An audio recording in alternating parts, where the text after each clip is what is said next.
계약하기 전에 문제가 나올 줄 알았어. 계약을 했어. 계약하고 나서 갑자기 회사에서 잘릴 수도 있고, 갑자기 내 인컴이 없어졌으니까 융자가 안 될 거 아니야. 안녕하세요. 미국 아재 공돌입니다. 안녕하세요. 미국 아재 옥사입니다. 최근에 한국 뉴스를 봤는데 네. 부동산법이 새로 이번에 새로 나왔다고 예 그러더라고요. 집을 살 때 대출을 6억 까지밖에 네, 못 저도 받는다고 봤어요. 네. 한다더라고요. 그러면 그것 때문에 계약금을 그냥 앉은 자리에서 날리는 사람들이 많이 생겼다고 뭐 들었는데 그런 뉴스도 봤어요. 몇 억씩 그냥 포기하고 전 집 사는 거 포기했다고. 미국은 미국은 어떻게 좀 계약금. 뭐 미국은 주마다 좀 틀리기는 하지만, 제가 있는 펜실바니아주 같은 경우는 계약서에 보통 그런 거에 대해서 미리 얘기를 해 놓습니다. 그럼 미국에서는 적어도 계약금은 보존할 수 있다는 거예요? 대체로는 그렇습니다. 대체로는. 예를 들어서 집을 사면 계약서를 이제 부동산 업자가 써 주는데, 그 조항 중에 뭐라고 써 있냐면 Financial Contingency라는 게 써 있어요. 그게 Financial Contingency가 뭐냐면, 현금으로 집을 사는 경우가 아닌 한, 보통 사람들은 몰게지라는 융자를 하잖아요. 집 그렇죠. 융자를 15 년짜리나 30 년짜리 보통은 융자를 하는데, 집을 사려고 그랬는데 갑자기 그 융자가 안 된다는 결정이 났다든지, 그런 일이 벌어져서 이 계약을 끝까지 실행할 수가 없다, 사는 사람이. 그렇죠. 그러면 이런 경우가 났을 때는 반드시 그 처음에 계약금을 받았던 집을 파는 셀러가 집을 사는 사람한테 그걸 돌려줘야 된다라는 조항이 있어요. 물론 그 조항을 안 하기로 할 수도 있어요.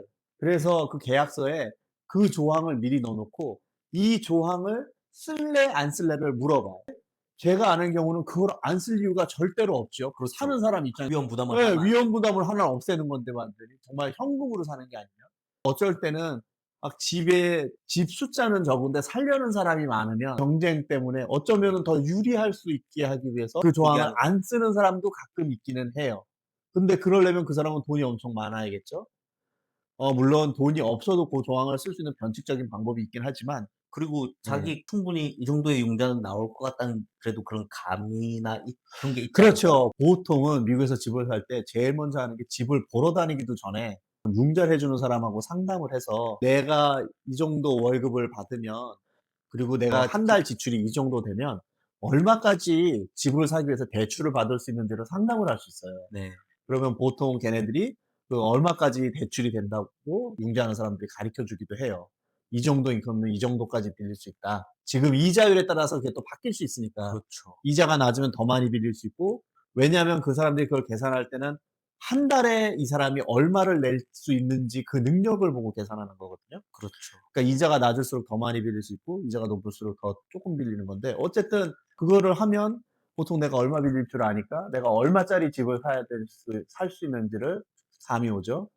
만약에 10만 불짜리 집을 산다고 치면 미국 같은 경우는 보통 20% 정도를 다운페이를 하면 80%, 8만 불 정도를 빌려야 되는데, 내 월급을 그 정도를 빌릴 수 있는지를 융자하는 사람하고 미리 상담을 해서, 그 사람이 너 8만 불 빌릴 능력이 안 돼? 그럼 10만 불짜리 집을 살 수가 없는 거죠. 물론 이 많은 경우에 예외도 많고 다른 방법이 또 있고 그래도 살 수 있는, 그렇지만 저는 지금 같으면 되게 제너럴하게 그렇죠. 얘기하자면 그렇게 얘기하는 그래도 건데. 일단 사전 집을 사고 계약을 하기 전까지 그래도 사전 스크린이 있어서 집을 사려고 하는 사람들의 어느 정도의 보호를 해 준다는 거죠. 그렇죠. 계약을 할 때 아까 말씀드린 대로 그런 조항이 있어요. 융자가 안 나오면, 심지어는 계약하기 전에 융자가 나올 줄 알았어. 그래서 계약을 했어. 계약하고 나서 마지막 그 세틀먼트, 맨 마지막 돈을 내기 전에, 진짜로 그 오너십이 바뀌기 전까지의 사이에 무슨 일이 생길 수 있잖아요. 네. 갑자기 회사에서 잘릴 수도 있고, 갑자기 내 인컴이 없어졌으니까 융자가 안 될 거 아니야.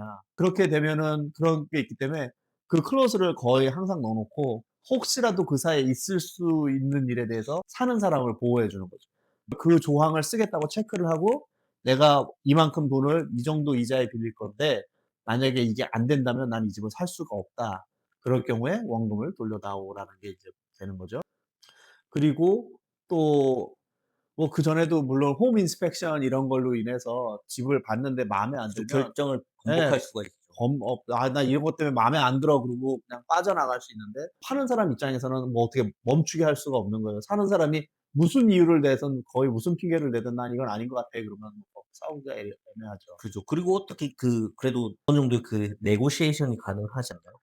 물론 그 홈 인스펙션이나 이런 거에서도 니고시에이션을 하죠. 니고시에이션을 한다는 게 뭐 집을 10만 불에 사기로 했는데 집을 보니까, 왜냐하면 인스펙션을 한다는 건 전문가가 와 갖고 이 집의 전기 시스템은 잘 되는지, 벽에 문제는 없는지, 물 새는 데는 없는지 이런 걸 다 검사를 하는 건데, 그런 걸 했더니 주인도 몰랐을 수도 있고 그렇죠. 새로운 사실을 발견해서 '아 이런 문제가 많은데 이거 수리하는 데 돈이 많이 들겠다.' 그러면 주인한테 얘기를 할 수 있지. 집주인한테 "이런 거를 찾았는데 이거를 수리하는 데 돈이 이만큼이 든다.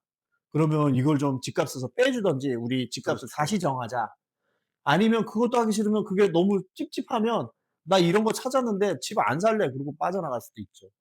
집주인이 막을 수 없고 빠져나가려고 하는 거는. 아니면 대체로는 negotiate을 해 갖고 얘기를 하는데, 그것도 사실 집이 얼마나 흔하냐 안 흔하냐, 집의 서플라이 디맨드에 따라서 집 살려는 사람이 많고 집 파는 사람이 얼마 없으면 뭐 그런 거를 감수하고 집을 사는 사람이 있고. 어떤 셀러들은 집 하자 있는 그 상태로 올리기도 하잖아요. 그럼요. 있는 그대로 가져가. 예. 왜냐하면 미국에서는 말만 해 놓으면, 정직하게 이런 하자가 있다는 걸 미리 말해 놓으면 더 이상 뭐 그거는 사는 사람 마음이니까, 그걸 알면서도 들어와서 사겠다 그러면 그 사람 그죠. 마음이니까 그렇게 돼 있죠. 그래서 홈 인스펙션이라든지 그런 금융에 관한 융자 클로즈를 넣어 놓고 그거를 하죠. 그리고 되게 웃긴 게, 요번에 나는 그거 보고 왜 웃겼던 게, 한국은 어프레이즐이라는 걸 하는지 안 하는지 모르겠는데 미국은 집을 살 때 보통 어프레이즐이라는 걸 하거든요. 그죠. 집의 예. 밸류를 결정하는. 집의 밸류를 공정하게 따져 보죠. 그죠. 보통은 내가 A라는 은행에서 돈을 몰트게지를 얻을 거라면 A라는 은행에서 누군가 그런 어프레이즐, 집의 밸류를 계산할 수 있는 사람을 내보내서 그 사람이 집에 들어와서 안에 있는 거 바깥에 있는 거 다 보고 가 갖고 '아 이 집의 가치는 주변값, 주변에서 이거와 비슷한 집들이 지금까지 요렇게 팔리는 걸로 볼 때 이 집의 가치는 이거다.' 정해 주죠. 만약에 내 집을 10만 불에 사기로 했어. 그랬는데 어프레이저가 나와 가지고 조사를 해 보니까 주변 집값을 따져 보니까 비슷한 집들이 다 8만 불에 팔렸어. 얘만 10만 불을 주면 뭔가 특별한 게 있어야 될 거 아니에요. 그죠. 근데 특별한 게 없는데 10만 불이래. 그러면 얘가 와 갖고 "아 이 집은 8만 불밖에 가치가 없다."라고 은행에 얘기를 해 줘요. 그럼 은행에서 볼 때는 "너 8만 불밖에 이거 가치가 없는데 넌 10만 불 준다고?" 8만 불의 80%만 융자를 해줄 거야. 음. 나머지 그 차액은 네가 내든지 아니면 "우리는 융자 못 줘." 이렇게 되는 거죠. 한국에서 집을 사본 적이 없어서 얼마나 많이 틀린지는 모르겠는데, 하여튼 저도 요번에 그거 보고 '야 저거 매덕을 저렇게 계약금을 날리는 사람은 참 깝깝하겠다. 쪼끔 좀 보호해 줘야 되지 않았을까.' 이 그렇죠. 6억 까지밖에 못 빌리지만 이것 때문에 집을 못 사는 사람은 셀러가 계약금을 반드시 사는 사람한테 돌려줘야 된다라는 조항을 하나 더 넣었다면 그렇죠. 덜 억울했겠죠. 매덕을 날리는 건 아니니까. 그죠. 그리고 파는 사람 입장에서는 어차피 집을 안 팔았으니까 그 돈은 공짜로 먹는 거니까 그건 사는 사람이 어떻게 컨트롤할 수 없는 건데, 그렇죠. 그것 때문에 못 사는 건데 그걸 이유로 몇 억씩 되는 돈을 내가 꿀꺽한다는, 좀 양심이 없는데 내 생각인 거고, 그분들은 뭐 자기들이 판단을 하겠죠. 그래서 내 생각에는 고런 것까지 했으면 더 좋았을 건데, 그냥 겉에서 이렇게 난 보는 사람 입장으로서는 무슨 그 자세한 걸 다 알지는 못하지만 네. 고게 쪼금 아쉬웠다라는 생각이 들었어요. 그러니까 미국은 그런 거를 다 보호를 해 주죠. 물론 미리 그렇게 동의하지 않은 이유로 계약을 깨면 그거는 갖고 싸울 수가 있어요. 셀러가 "너 이거는 미리 우리가 동의하지 않은 거 갖고 계약을 깨는 거다." 예를 들어서 홈 인스펙션도 잘 통과했어, 아무 문제 없이. 융자도 나온대. 근데 갑자기 집을 안 사겠대. 그러면은 황당하잖아. 그렇죠. 왜냐하면 셀러는 다른 사람 살 사람인데 그렇지. 그걸 놓치는 그간은 거니까. 기간을 놓쳤잖아요. 네. 만약에 1월 달에 계약을 해서 3월 달에 마지막으로 돈을 내고 집을 오너십을 바꾸기로 했는데 이 사람이 갑자기 2월 말에 와 가지고 아무런 하자가 없는데 "나 집 안 살래요." 그러면 그건 문제가 생기잖아. 그렇죠. 그러면 그때는 그 손해배상을 할 수 있는 게 "이 아하. 계약금을 난 못 돌려주겠다." 그거는 이유 없이 깨는 거니까. 또는 뭐 다른 이유가 있을 수 있지만 그게 어쨌든 계약상에 미리 동의해 놓지 않은 네. 조항이라면 소용이 없는 거죠. 근데 또 그렇게 해 셀러보다 바이어, 집을 사는 사람을 보호해 주기 위해서 그 계약서에 또 저게 또 있어요. 그 체크가 있어 가지고 너와 나와 싸움이 나더라도 셀러는 집을 파는 사람은 사는 사람한테 처음에 한 계약금 이상을 더 물어내라고 할 수 없다라고 하는 조항에 체크 마크를 하면 결국에는 그러고서는 바이어나 셀러가 둘 다 그 계약서 밑에다 사인을 했으면 동의를 한 거니까 네. 할 수가 없죠. 왜냐면 나 같은 경우는 10만 불짜리 집을 파는데 제가 계약금을 1,000 불밖에 안 걸었어. 이 기다리는 동안 갑자기 집을 못 팔게 되는 바람에 나는 이 집을 팔고 다른 집을 살 거였는데 그러면 내가 다른 집을 못 살 수도 있잖아. 그렇죠. 여기서 나오는 돈으로 살라 그랬는데. 그래서 내가 여기서 몇만 불을 손해 보게 생겼어. 그러면 나는 여기 1,000 불밖에 계약금을 못 받았는데 그 나머지 차액 같은 거를 너 보고 물어내라고 싸울 수 있잖아. 네. 근데 인제 계약서에는 그런 거를 막기 위해서 인제 둘 다 동의를 한 거죠. "나는 요 계약금만 하겠다." 근데 그거 갖고 보통 싸우지 않아요. 왜냐하면 그게 법이 정해져 있진 않지만 보통은 이 unwritten rule이라 그래 갖고 그냥 그죠. 보통은 셀러도 암묵적으로 이해를 하고 암묵적으로 서로 바이어도 이해를 동의한 하고. 거 때문에 대체로는 그 부동산 업자가 파는 사람의 부동산 업자나 사는 사람의 부동산 업자가 그거 갖고 말을 걸진 않아요. 지금까지 말씀드린 거는 펜실바니아입니다. 뉴저지, 뉴욕 같은 경우는 제가 알기로 부동산 업자가 계약서를 쓰지 않고 변호사가 쓰기 때문에 부동산 업자는 그래요? 정말 집을 보여주는 거 밖에 하는 게 없어요. 아. 펜실바니아 같은 경우는 부동산 업자가 그 계약서를 다 써 줘. 저도 집 살 예. 때 저희 중개인이 서류며 뭐 예. 필요한 것들 다 다 해줘. 챙겨 그러니까 주더라고요. 펜실바니아의 부동산 업자가 일을 훨씬 많이 해요. 뉴저지나 뉴욕보다. 뉴저지, 뉴욕은 부동산 업자가 정말 거저 먹는 거예요. 집만 보여주고 그죠. 커미션을 받아가니까. 그러니까 뉴저지 같은 경우는 집을 사는 사람이 더 들어 변호사비도 내야 될 거 아니에요. 그렇네요. 예. 펜실바니아는 변호사 비를 낼 필요가 없지. 부동산 업자 그 커미션에 그게 다 포함되어 있는 서비스니까. 그죠. 그 커미션이 보통 한 몇 %죠?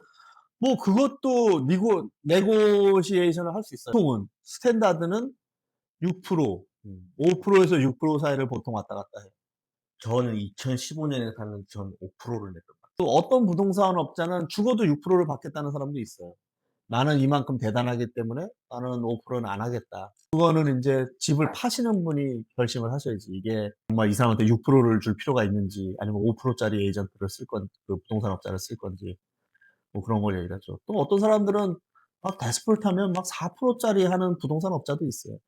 집값이 엄청 비싸면 그렇게 해도 돼. 몇백만 불짜리 집이면 몇십억짜리 집을 하는데 4% 해도 커미션이 충분히 나오거든, 그죠, 그죠. 수수료가. 근데 만약에 필라델피아에서 진짜 몇만 불짜리 뭐 8만 불짜리 10만 불짜리 집을 하는데 그런 식으로 하면 되게 잘 나가는 부동산 업자들은 그런 값이 싼 그런 주택을 거래를 안 하죠. 안 하려고 하든지 하긴 해도 커미션을 제대로 받으려고 그러지. 6%는 최소한 받으려고 그러지. 그거 뭐 깎자 그러면 "야 딴 사람 해." 그러고 그죠, 그죠. 가버리지. 그렇게 하면 예. 이 인제 실력이 없거나 그래 갖고 막 '나는 한 건이라도 해야 된다.' 하는 사람이 그런 것도 하는 거지 잘하는 사람들은 그런 거 안 근데다가 또 요 근래는 룰이 많이 바뀌어 갖고 옛날에는 파는 사람이 커미션을 사는 사람 에이전트나 파는 사람 에이전트 걸 다 줬는데 요새는 그게 바뀌었어. 이제 사는 사람이. 그래서 인제는 사는 사람이 파는 사람 에이전트 커미션을 줘야 되는 경우가 많이 늘어났어요. 그게 법으로 꼭 그렇게 하라는 아니지만 그 선택권을 더 세게 줌으로써 옛날처럼 통상적으로 무조건 파는 사람이 양쪽 옛날엔 당연했던 건데 인제는 당연한 게 아닌 거죠. 음 2015년에 전 사는 사람으로서 그 중개비를 저는 줬는데요. 그러니까 그것도 이 신기하게 많은 부동산 룰들이 정해진 게 있진 않아. 암묵적인 여기저기 예. 틀리고 주마다 틀리고 주마다 틀리고 그런데 지역마다 틀리고 그러나요? 암묵적으로 동의한 건 거야. 파는 사람이 낸다는 거를.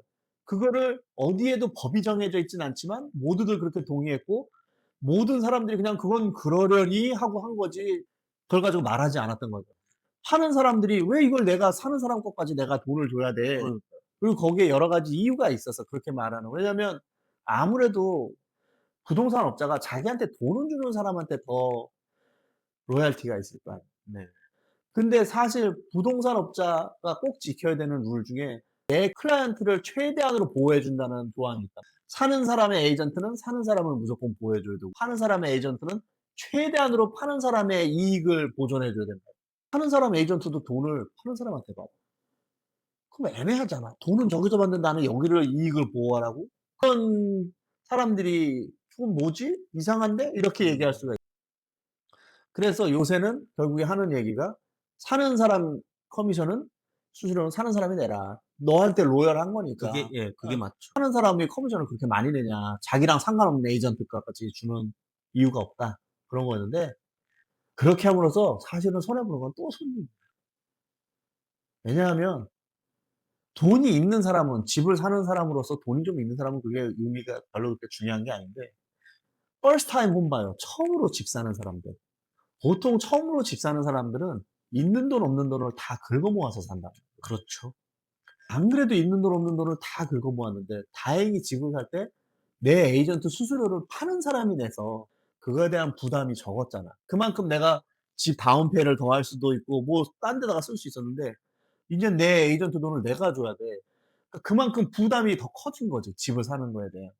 음. 여전히 셀러가 주는 사람들도 있어. 아직까지 완전히 다 바꾼 게 아니기 때문에. 사실 미국 계약 조건은 얼마든지 바꾸죠. 아무것도 정해진 건 없어요. 얼마든지 양쪽이 동의만 하면 사는 사람과 그렇죠. 파는 사람이 동의만 하면 모든 조항을 다 바꿀 수 있어요. 그러니까 사람들이 뭐 "아 나 집값을 내려줄 테니 네가 쟤한테 네. 커미션을 내. 너 사는 사람은 사는 사람 에이전트는 사는 사람이 내." 그럴 수 있고 집값을 올리고 그럼 그래 놓고선 "내가 사는 사람 에이전트 둬야 되는 만큼 집값을 올릴 테야. 그리고 더 받아 그걸 할 거야." 그러면 사람들이 "그게 무슨 의미가 있어요. 여기서 주나 저기서 주나." 그러는데 그게 의미가 있어요. 왜냐하면 집값을 올림으로써 사는 사람이 융자를 더 받을 수 있다든지. 이를테면 셀러 어시스트가 그거랑 비슷한 거죠. 네.